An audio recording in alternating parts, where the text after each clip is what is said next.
यार हमारी शादी को कितने साल हो गए हैं? 5 साल। फिर तो मुझे जितना आप जानते हो कोई जानता ही नहीं होगा। फिर भी मेरी कोई ऐसी कमी बताओ जो आपको लगता है मुझे बदलनी चाहिए। कमी? हाँ। कोई एक हो तो बताऊं। कमियों की दुकान हो तुम।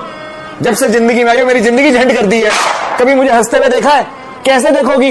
क्योंकि तुम मेरा हंसता हुआ चेहरा बर्दाश्त ही नहीं कर सकती। वो कहते हैं ना कि शादी 7 जन्मों का बंधन है। मैं तो भगवान से कहता हूँ हे भगवान ये मेरा 7वां जन्म हो। इनफैक्ट भगवान इसके बाद मुझे जन्म ही मत देना। जरूर मैंने कोई पिछले जन्म में कोई पाप किए होंगे जो मैं इस जन्म में नर्क भोग रहा हूँ। तो लेटेस्ट न्यूज है। क्या हुआ बेबी? बताओ ना मेरी ये कमी। बेबी कोई कमी हो तो बताऊं। क्या बोला तूने? कमियां तो मुझ में है, कमियों का पुतला तो मैं हूँ। तुमने तो मुझे कंप्लीट किया है। वो जिसने कहावत लिखी है ना कि नोबडी इज परफेक्ट, झूठ लिखा है। You are perfect.